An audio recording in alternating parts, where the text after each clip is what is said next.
Hi there, welcome to Coach's Corner, your inside track to different high school programs throughout the city of Marlboro. I'm your host, Matt Bisaccio, and today we're joined by AMSA softball coach Jenna Protano.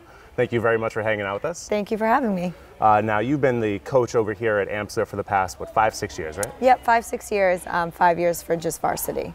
Before we talk about you as a coach or the season in general, let's talk about you and your youth and how you grew up with athletics. So what other sports did you play when you were a kid? So growing up, I did a little bit of gymnastics, and then after that I went towards more like game sports, where I did softball from a very young age, basketball, and then in high school I tried field hockey for 2 years, and then I went to volleyball my junior and senior year. What was it about softball that you liked the most? I just liked having the pressure of, you know, like if you made a mistake, it was going to be shown. Like I like the challenge of that. I liked how it was a team sport, but it was very single too. Like you had to do your job at first in order for everything to kind of work well in the field. Same if you were a pitcher. I also liked it was a mental game, and it was a little bit slower. I don't know, I just liked the pressure of kind of being the center of attention at certain points of the game, and I pitched as well, so that's where I got my fast-paced action when I was on the mound. So you seem to have done pretty well in those high-pressure situations, playing over at Milford High. Yeah. Can you talk to me a little bit about your time there? Yeah, so coming in as a freshman, I tried out for varsity, and I was thankful to get a spot, and that's where I started my career as a first baseman. They just needed someone to play first, and I was like, okay, let's do this. I'm kind of short, I'm 5'3", but like I'm an athlete and I'm competitive, and I ended up starting at first base, and then that's where I started taking pitching clinics at Assumption College, and I started to find the love for pitching. I also played in the summer, so that's where I got some kind of practice with pitching and playing first as well.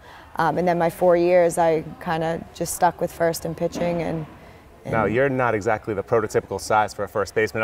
When I grew up playing baseball, I mean, when I was a little kid, I was the tallest one. So they said, you know what, why don't you just throw you at first base? So, right. But you're a little bit more diminutive. A little bit shorter, but that's where the gymnastics comes in. I could do the splits and the stretches, and you know, so that definitely helped. How did your experience playing softball in your time, what happened where you said to yourself, now, I want to become a coach someday? So I feel like I'm very blessed where I've grown up with you know, such iconic coaches, the era of Charlie Stand and Linda Zakili, and you know, and I feel like having them being inspiration to me. I never played in college. I wanted to focus on my academics, and so when I left Bridgewater State College, I was like, you know what, I feel like my time isn't up yet. I want to somehow remain playing sports and being a part of like a community where sports are a big thing, and that's where I was inspired by my coaches to want to, you know, give back to whatever community I was, and Marlboro is it, and I wanted to inspire kids like I was inspired, you know, as a young athlete. What type of a personality would you say that you take on when you are coaching your team? Well, I would say I'm very competitive. So I feel like I can be tough at times, but I also have a pretty big sense of humor, and I like to develop that rapport with the girls, so I can also, you know, find the time to be funny and be real with them. But, you know, when it's practice time and it's game time, you know, I want to compete. I want to, you know, my goal is to get to the playoffs every year, and, you know, we've gotten to the playoffs before, but we haven't got past that first game yet, and that's still my goal, is to get past that first round of playoffs. You had talked to me a little bit about the fact that your team came one game short of making it to the playoffs last year. Does that push you as a coach every single year? Absolutely. And, you know, at first I was like, you know, I just want the team I had 2 years ago. I lost 6 seniors, and I always say, like, I wish I just kept having that team over and over again. I felt like if I did, then, you know, the sky's the limit. But obviously that's not the case. Right, seniors graduate. However, I feel like now I'm going to get it because I have such a young team that now each year we're just going to become better and better, and we get to play together until we get to that point. So when I came in, those girls were sophomores, and you know, and I feel like they left and we were still unfinished, you know. And last year with us not making the playoffs, I was like, oh my goodness, like we haven't done this yet.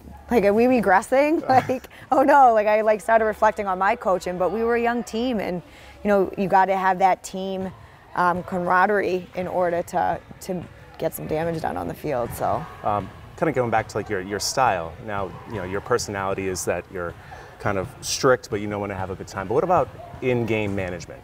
Are you somebody that's trying to play small ball all the time, move runners over? Or are you somebody that just likes to station to station, let the hitters hit?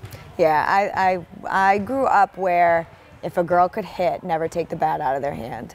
But you know, I bunt when we're supposed to bunt. You know, I play scrappy when we're supposed to. But for the most part, like I like when my girls hit, and I want them to be good hitters. All nine. Oh, I'm sorry. That's all right. Who should we be on the lookout for this upcoming season? So Ella Kinney, she's my senior catcher this year. I've coached her since she came up 8th grade, and she's going to be a big loss after this year. I know she wants to play in college.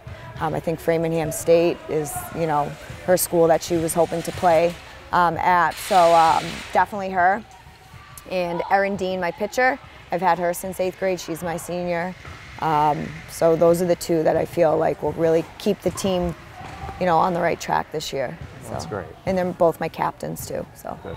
Well, good luck to you and your girls this year, and hopefully you guys can get over the hump and make it to the playoffs this year. Thank you. Thank you very much. You're very welcome. That's going to do it for this episode of Coach's Corner. We'll see you next time.